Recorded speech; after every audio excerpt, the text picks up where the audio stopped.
کہ United nation security council کا resolution ہے 1373.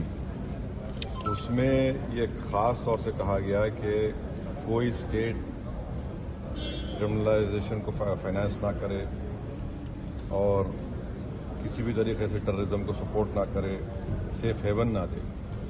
تو پاکستان برسوں سے اس ریزولوشن 1373 کا وائلیشن کر رہا ہے.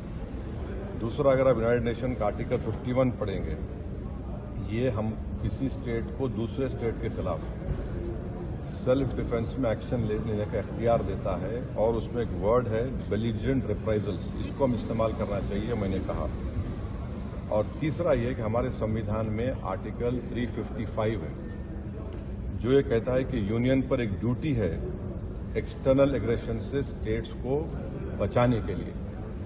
تو یہ تینوں چیزیں ہیں سرکار کے سامنے، اور وہ جو مناسب سمجھتے ہیں ان ٹیررسٹ گروپ کے خلاف، جس دیش میں ان ٹیررسٹ گروپ کو پناہ دی جا رہی ہے، مدد دی جا رہی ہے، ان کو کوئی طاقت دی جا رہی ہے، ان کے خلاف ایکشن لے سکتے ہیں. چوتھی بات یہ ہے کہ انٹرنیشنل لا اس بات کی اجازت دیتا ہے کہ ہم نیول اور ایئر بلاکیٹ کریں پاکستان کے سیلف ڈیفenس میں، اور سینکشنز لگائیں پاکستان کے اوپر، خاص طور سے آرمز سیلز میں. اس کے بعد میں نے یہ کہا کہ وہاں پر میڈوز میں آخر کیوں CRPF نہیں تھی وہاں پر، کیونکہ میں نے پوچھا ہے کہ جنوری میں CRPF کے 2 یونٹ کو ہٹا لیا گیا تھا وہاں سے. اسی سلسلے میں میں نے یہ بھی پوچھا کہ کوئک ریئیکشن ٹیم کو 1 گھنٹہ لگا اوپر پہنچنے کے لیے، جب تک یہ پورے شیاطین، یہ تمام ظالم لوگ وہاں پر مذہب پوچھ کر گولی مارتے رہے.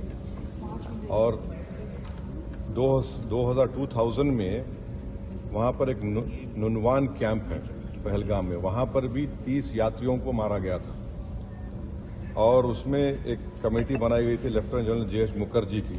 اس کا رپورٹ کا کیا ہوا؟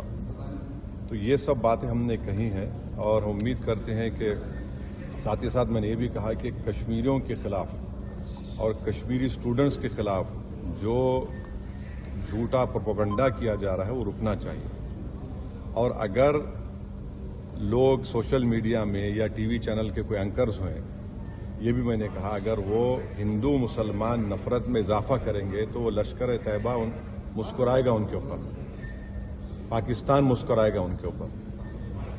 آپ اس طرح سے کسی ایک سمودائے کو جو اس باعزت اس ملک کے شہری ہیں، اور مسلمانوں کا اس سے کوئی تعلق ہے نہ کبھی رہے گا، یقیناً ہم مان رہے کہ ان دہشت گردوں نے کسی کا ریلیجن پوچھ کر ان کی جان لی، وہ کنڈیمنیبل ہے، میرے پاس تو الفاظ بھی نہیں ہیں. مگر اگر آپ اس کے جواب میں اگر یہ کریں گے تو پھر ہم ان لوگوں کو طاقت بخش دیں گے جو انہوں نے اس طرح کا ٹیررزم کیا. اب یہ سرکار کے اوپر ہے، اور ہم نے انڈس واٹر ٹریٹی کے بارے میں کہا کہ بہت اچھی چیز ہے کہ ہم نہیں بول دیے، مگر آپ بتائیے ہم پانی کہاں رکھیں گے؟ پانی تو کہیں رکھنا پڑے گا نا آپ کو.